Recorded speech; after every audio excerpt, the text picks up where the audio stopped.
On the night of February 16th, 1990, a security camera tucked inside a Harrisonburg bank vestibule snapped a photograph that would end a frantic manhunt before it truly began.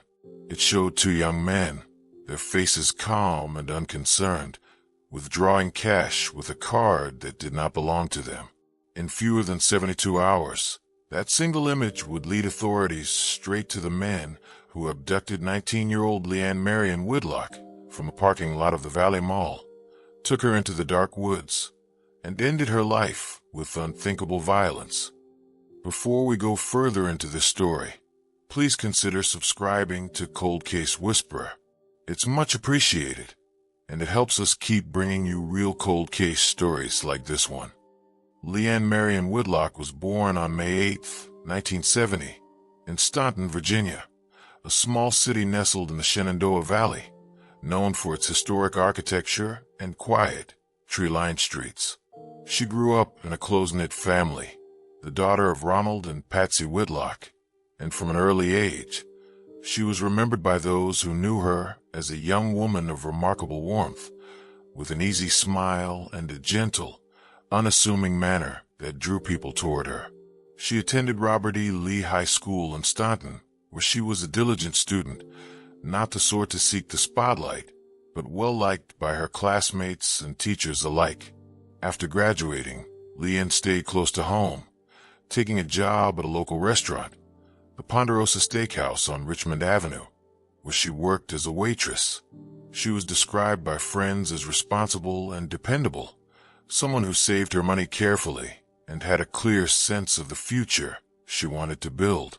She still lived with her parents in Staunton, and on her days off, she often drove the short distance north on Interstate 81 to Harrisonburg, a slightly larger college town, to shop, see a movie, or spend time with friends.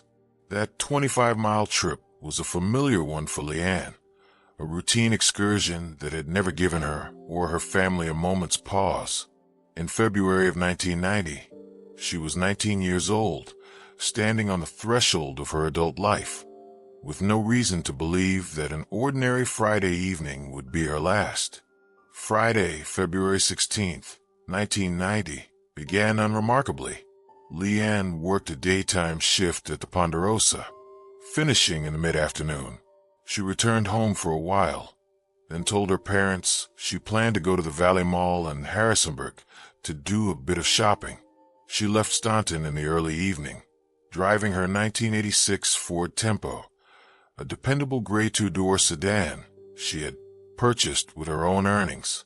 The Valley Mall, located on East Market Street, just off the interstate, was a popular destination, with anchor stores like JCPenney and Leggett, a food court, and a bustling parking lot that filled quickly on weekend nights. Leann arrived sometime before 7 o'clock and parked her car in the lot outside the mall's main entrance. She went inside, browsed the stores, and purchased a few small items. At approximately 8:30 that night, she was seen exiting the mall alone, carrying a shopping bag and walking toward her car. That was the last confirmed sighting of Leann Whitlock alive by anyone other than the two men who were waiting for her in the shadows. When Leann did not return home that night, her parents grew concerned. She was not the type to stay out late without calling, and when repeated attempts to reach her by phone went unanswered, their worry deepened into something closer to dread.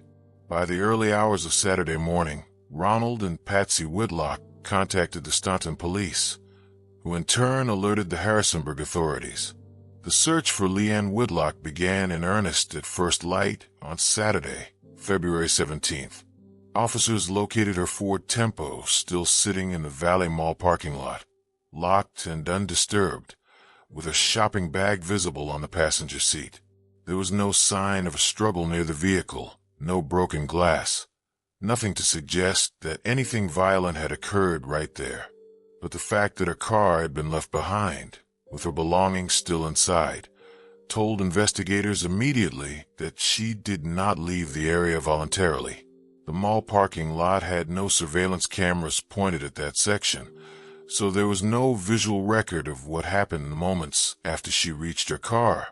The working theory from the outset was that Leann was taken against her will, abducted by someone who either approached her in the lot or forced their way into the vehicle. The search expanded rapidly. Local law enforcement, the Virginia State Police, and teams of volunteers combed the areas around Harrisonburg and the roads leading toward the George Washington National Forest. Flyers bearing Leann's photograph, a young woman with feathered brown hair and a shy smile, were posted in store windows and on telephone poles across the valley.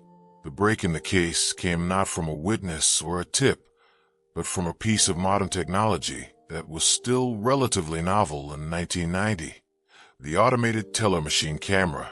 While Leann's family and the authorities were still searching desperately for any sign of her, investigators began tracing the activity on her bank account. They discovered that her automated teller machine card, the one she carried in her wallet, had been used multiple times after her disappearance. The first transaction occurred late on the night of February 16th at a Crester Bank ATM on East Market Street, not far from the Valley Mall. The card was used again in the early morning hours of February 17th at the same machine. The transactions were small, the sort of incremental withdrawals that someone without the actual personal identification number might make while guessing. But they worked. What mattered most was that the Crester ATM was equipped with a security camera that automatically photographed anyone who used the machine. Detectives pulled the photographs, and what they saw sent a jolt through the investigation. The images showed two young men, their faces visible and clear, standing at the machine. One man, later identified as 19-year-old Ronald Lee Henderson, was captured looking directly toward the camera, his features unmistakable. His companion, 17-year-old Tommy Ray Strickler, was also clearly identifiable. The photographs provided the first hard lead, and they transformed the search for Leann Whitlock into a manhunt for the two individuals who had been using her bank card while she remained missing. If you are finding the details of this case as gripping as they are heartbreaking, please take a quiet moment to subscribe to this channel. Your support allows us to continue documenting these important stories with the care and respect they deserve, and ensures that the memory of victims like Leann Whitlock is never allowed to fade. Armed with the ATM photographs, investigators moved with speed. They recognized Ronald Henderson immediately. He was known to local law enforcement, a young man who had already accumulated a record of minor offenses and whose face was familiar to officers who patrolled the Harrisonburg area. Within hours, both Henderson and Strickler were located and brought in for questioning. What followed was a series of interrogations, during which the two young men laid out the full, horrifying sequence of events that began in the Valley Mall parking lot on the night of February 16th. According to the accounts they provided to detectives, and which would later form the basis of the prosecution's case, Henderson and Strickler had gone to the mall that evening not to shop, but to look for a target. They were cruising the parking lot, watching for someone who appeared vulnerable, alone, and driving a vehicle they could commandeer. When they saw Leann Whitlock walking toward her gray Ford Tempo, they approached her.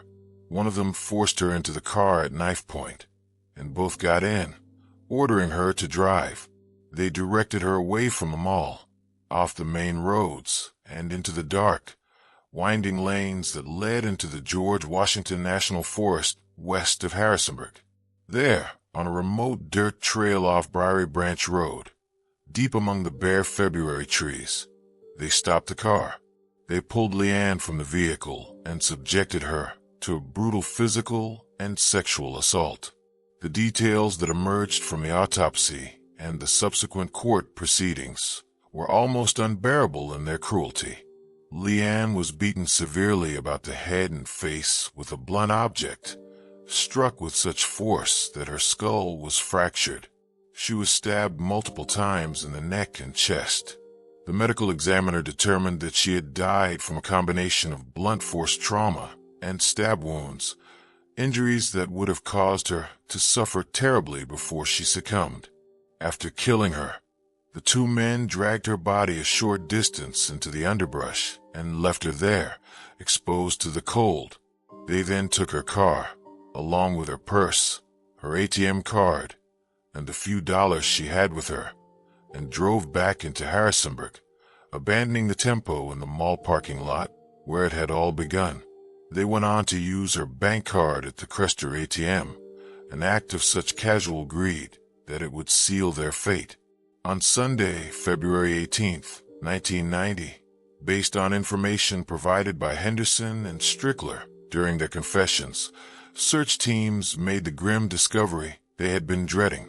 Leann Whitlock's body was found in the George Washington National Forest, lying in a wooded area near Briary Branch Reservoir, just off a dirt road that was little more than a logging trail.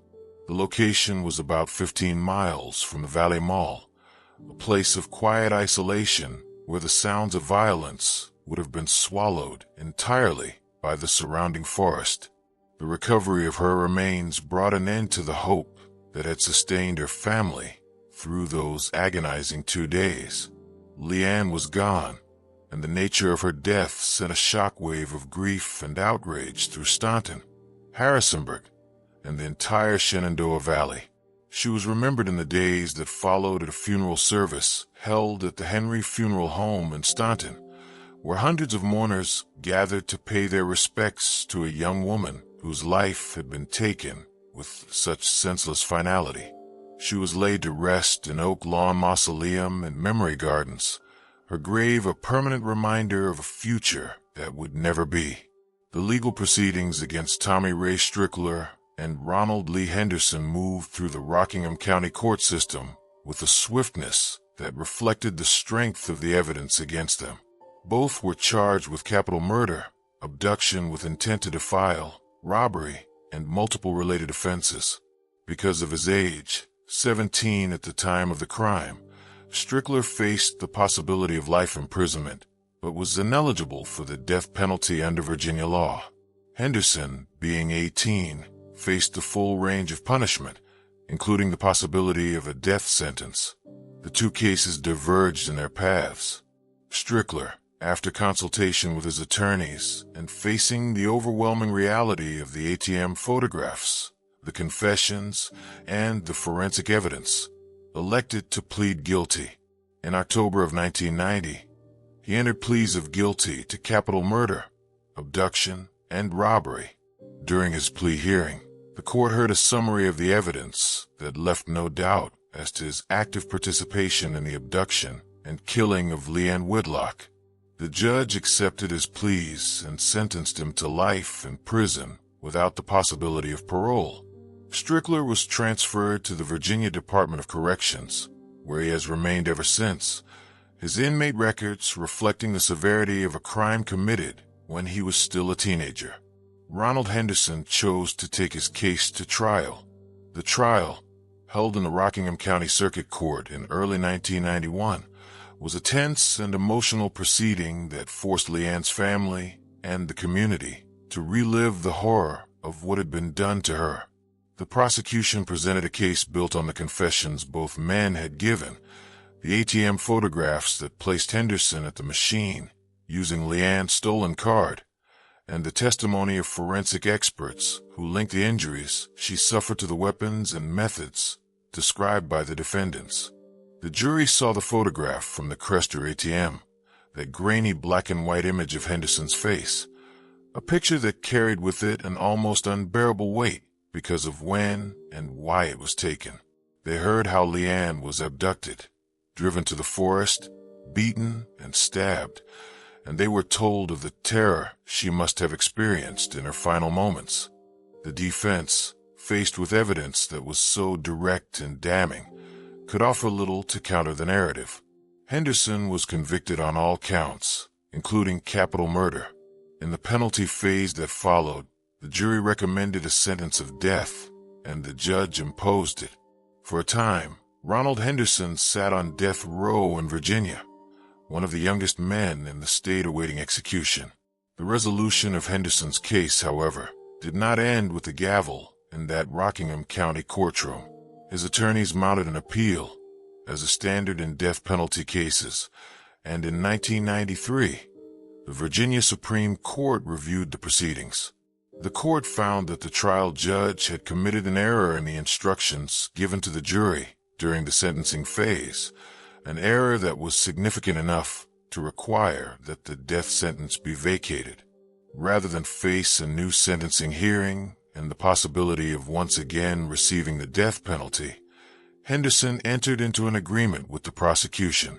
He agreed to accept a sentence of life in prison without the possibility of parole, and he waived his right to any further appeals of his conviction.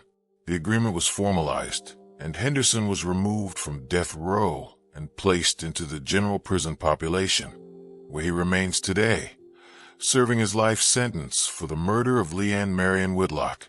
Strickler, too, continues to serve his life term, both men now middle-aged, having spent more than 3 decades behind bars for a crime that took only a few hours to shatter a family and scar a community. The case of Leann Whitlock left a deep and lasting imprint on the Shenandoah Valley.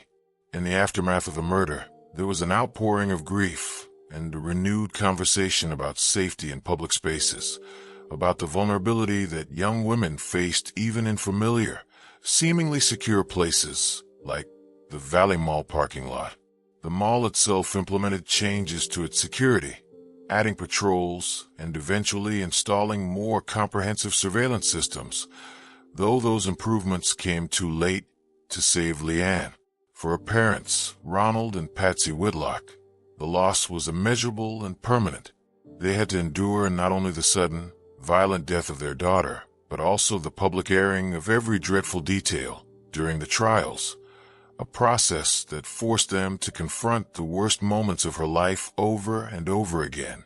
In the years that followed, they sought to honor her memory quietly, away from the cameras, remembering Leann not as a victim in a notorious criminal case, but as the daughter who loved horses, who worked hard at the Ponderosa, who came home every night with a smile and a story about her day.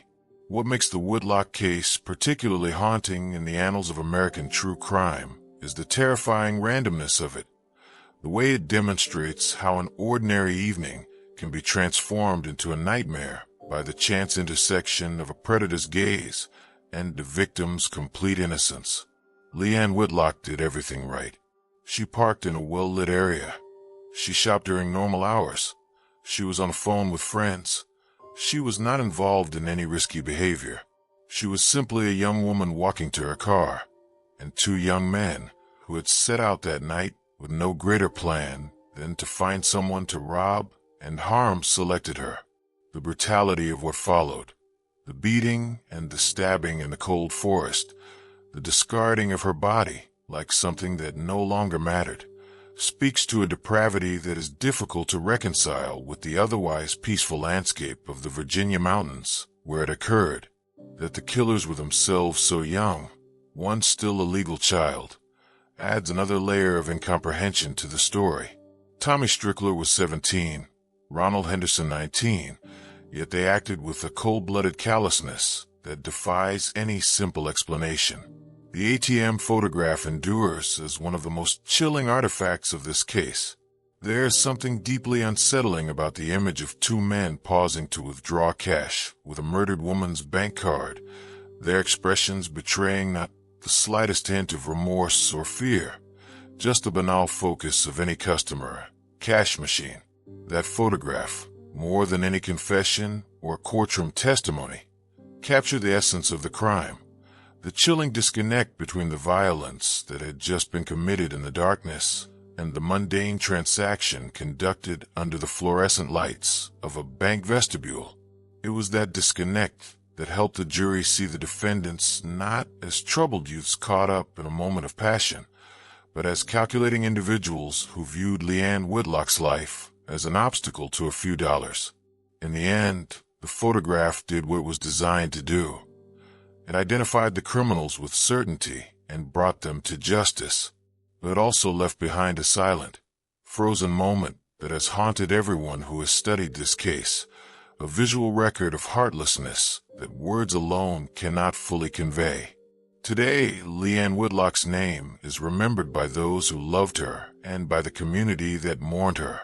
Her grave in Staunton is visited by family members who still feel the absence as sharply as they did in 1990. The Valley Mall has changed over the decades, its stores and facades shifting with the times. But for anyone who knows the story, that parking lot will always carry a shadow, a reminder of a February night when a young woman's life was stolen. The men who took her remain confined, their appeals exhausted, their futures determined. The case stands as a sobering reminder that the worst of human nature can surface anywhere, even in the quiet heart of the Shenandoah Valley, and that the most profound tragedies are often those that begin with the simplest of choices: a girl deciding to go shopping, two boys deciding to commit a crime, and a camera deciding to click at precisely the right moment to ensure that the truth would not stay hidden. Leann Marion Whitlock was 19 years old when she died. She should be in her mid-50s today, with a lifetime of experiences behind her and decades still ahead. Instead, she is forever young, forever a daughter, a sister, a friend whose story ended far too soon on a cold forest floor, and whose memory compels us to remember that justice, when it comes, can never fully restore what was taken, but it can at least confirm that a life mattered and will not be forgotten. In the decades since that terrible February night, the ripples of loss have spread outward in ways that are both deeply private and publicly acknowledged, shaping the lives of everyone touched by the crime and leaving a permanent mark on the cities of Staunton and Harrisonburg.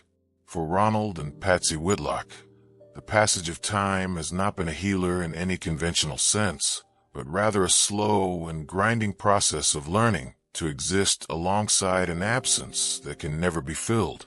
In the immediate aftermath of Leann's murder, they were forced to navigate a world that suddenly felt hostile and unrecognizable, a world in which the mundane act of letting a daughter go to the mall had become a death sentence.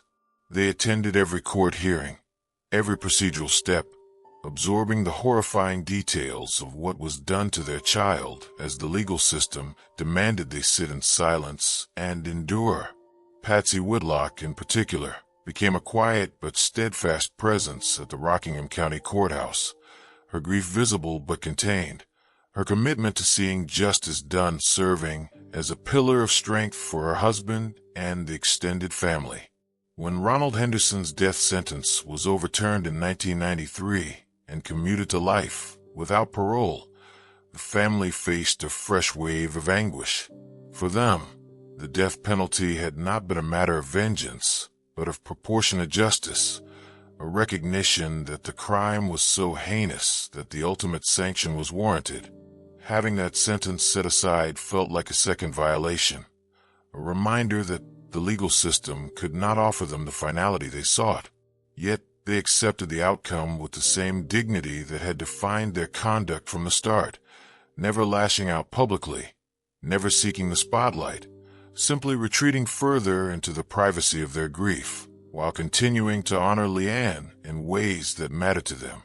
One of the most significant and enduring legacies of Leann's life is the scholarship established in her name. The Leann Marion Whitlock Memorial Scholarship was created by her family and friends to ensure that her memory would be associated not with the horror of her death, but with the promise of her life. Administered through the high school from which she graduated, the scholarship has been awarded annually for more than 3 decades to graduating seniors who embody the qualities Leann herself displayed: diligence, kindness, and a quiet determination to build a good future. Each year, in the auditorium of what was then Robert E. Lee High School and is now Staunton High School, a student's name is called, and a brief description of Leann is read aloud, keeping her story alive for young people who were not yet born when she died. The scholarship fund, sustained by donations from those who remember Leann and from community members who never knew her but who understand the value of transforming tragedy into hope, has helped dozens of young people pursue higher education. For the Whitlock family, the scholarship is a tangible connection to the daughter they lost, a way of reaching forward into a future she never got to inhabit and touching the lives of other young people in her name. It has been a source of solace, but it has never diminished the fundamental sorrow that remains a constant undercurrent in their daily lives. Ronald Whitlock, who worked for many years at a local manufacturing plant, and Patsy, who dedicated herself to family and to the scholarship's administration, have aged into their later years, carrying a weight that most parents cannot imagine. Friends and neighbors in Staunton described them as private, resilient, and forever shaped by what happened. Their home still containing photographs of Leann as she was, a 19-year-old with her whole life ahead of her, frozen in time. The city of Staunton, a community of some 25,000 people that prides itself on its historic charm and neighborly closeness, absorbed the shock of Leann's murder in a way that only small cities can. There was an immediate and overwhelming outpouring of support for the Whitlock family in the weeks after the crime, with hundreds attending the funeral, bringing food, and offering whatever comfort they could. But beyond that immediate response, the crime introduced a new and unwelcome awareness into the collective consciousness of the Shenandoah Valley. The idea that such predatory violence could emerge from within the community itself, that the killers were not strangers from some distant place, but local young men who had grown up in the same region, forced a reckoning with the reality that evil is not a geographic phenomenon. Parents in Staunton, Harrisonburg, and the surrounding towns began to speak to their children about safety in ways they had not before. The Valley Mall, once a carefree gathering place for teenagers and families, became the subject of anxious conversations. For a time, evening foot traffic at the mall declined noticeably, and some shoppers made a point of parking only in the most visible spots directly under the lights. The mall's management, responding to the public's fear and to their own sense of responsibility, invested in additional security measures, including roaming patrols and enhanced lighting, and eventually in a more comprehensive camera system that could monitor the parking lots. The changes were welcomed, but they also served as a constant reminder of the reason they were necessary. And for many local residents, driving past the mall on East Market Street never felt quite the same again. Harrisonburg, a larger and more transient city thanks to the presence of James Madison University, experienced its own distinct form of grief and introspection. The murder of Leann Whitlock occurred in a jurisdiction that already handled its share of crime, but the sheer brutality and randomness of this particular case unsettled even seasoned law enforcement officers. The Rockingham County Sheriff's Office and the Harrisonburg Police Department, which had worked together on the investigation, used the case as a touchstone for improving interagency cooperation in missing persons cases, recognizing that the swift recovery of Leann's body and the apprehension of her killers had depended entirely on the rapid tracing of her ATM card and the luck of the surveillance photograph.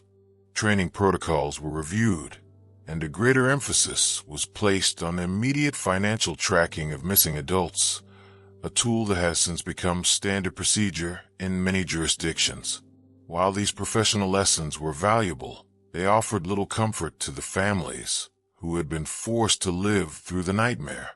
In the years since, Harrisonburg has grown and changed with new developments, revitalized downtown, and a student population that turns over every 4 years. The vast majority of people who walk through the Valley Mall today have no knowledge of what happened in its parking lot in 1990. Yet for those who were there, who remember the flurry of police cars and the news bulletins and the terrible discovery in the National Forest, the memory lingers just beneath the surface, a dark thread woven into the fabric of the city's history. The two men responsible for Leann's death have spent their entire adult lives within the Virginia Department of Corrections. Tommy Ray Strickler, who was 17 when he participated in the abduction and murder, has been incarcerated continuously since his arrest. His youth at the time of the crime has been a subject of legal and ethical discussion over the years, particularly as societal views on juvenile sentencing evolved. But his life sentence, without the possibility of parole, has withstood any challenges. He remains housed in a Virginia prison, now in his early 50s, with no realistic prospect of ever walking free. Ronald Lee Henderson, 2 years older, followed a similar path. After the vacating of his death sentence and the agreement to life without parole, he was transferred from death row into the general population of a high-security facility. He too remains incarcerated, his appeals long since exhausted. For the Whitlock family, the knowledge that both men will die in prison provides a certain measure of assurance, but it is a cold comfort at best. There have been no parole hearings to attend, no campaigns to fight, just a steady and unremarkable passage of years in which the killers continue to draw breath while Leann does not. The family has, by all accounts, chosen not to dwell publicly on the fate of the man who murdered their daughter, directing their energy instead toward preserving her memory in positive and constructive ways. That choice, however, does not imply forgiveness or forgetting. It reflects a conscious decision to not allow the identities of the perpetrators to consume the narrative of Leann's life. The broader impact on the Shenandoah Valley can be measured in small, almost imperceptible ways. The case became a reference point in local news coverage whenever another violent crime occurred, a grim benchmark against which subsequent tragedies were measured. It entered the lexicon of community memory, a story told in hushed tones to teenagers as a warning, a name invoked in church prayer groups and at candlelight vigils for other victims. The woods off Briary Branch Road, already a remote and seldom visited stretch of the National Forest, took on an even more somber character. Hunters and hikers who pass through the area occasionally report feeling a heaviness, a sense that something sacred and terrible happened among those trees, though the specific location where Leann's body was found has been allowed to return to nature, unmarked by any formal memorial. For her family, the absence of a marker at the site is not an oversight, but a deliberate choice. They have stated that they prefer to remember Leann at her grave in Staunton, in a place of peace and dignity, rather than at the spot where she suffered and died. Her headstone at Oak Lawn Mausoleum and Memory Gardens bears her name, the dates of her brief life, and a simple inscription chosen by her parents. It is there, on anniversaries and birthdays and ordinary days alike, that they come to be near her, to leave flowers, and to talk to the daughter they lost. The emotional landscape for the Whitlock family is one of enduring love and unending sorrow. In interviews given sparingly over the years, Patsy Whitlock has spoken of the way grief changes shape, but never truly diminishes, how certain dates on the calendar carry an inevitable heaviness, and how the sight of a young woman who resembles Leann can still bring a sudden, sharp intake of breath. The family has found strength in their faith, in their extended network of relatives and friends, and in the knowledge that Leann's name continues to mean something in the community. The scholarship, the memories shared by former classmates who now have children of their own, and the quiet acts of remembrance by those who never even met Leann all contribute to a legacy that defies the intentions of the men who tried to erase her. In this sense, the story of Leann Whitlock is not merely a story of victimization, but also a story of resilience, of a family that refused to let their daughter be defined by the worst moment of her existence. The city of Staunton, with its brick sidewalks and its old courthouse and its deep-rooted sense of place, has absorbed this tragedy into its historical consciousness, carrying it forward as a reminder that every life is precious and that a community's character is revealed in how it cares for those who suffer.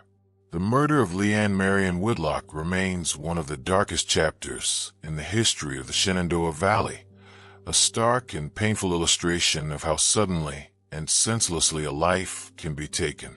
But it is also a chapter that, against all odds, contains a measure of light, the light of a family's unwavering love, a scholarship that has opened doors for generations of students, and a community that still, after all these years, refuses to let her name fade.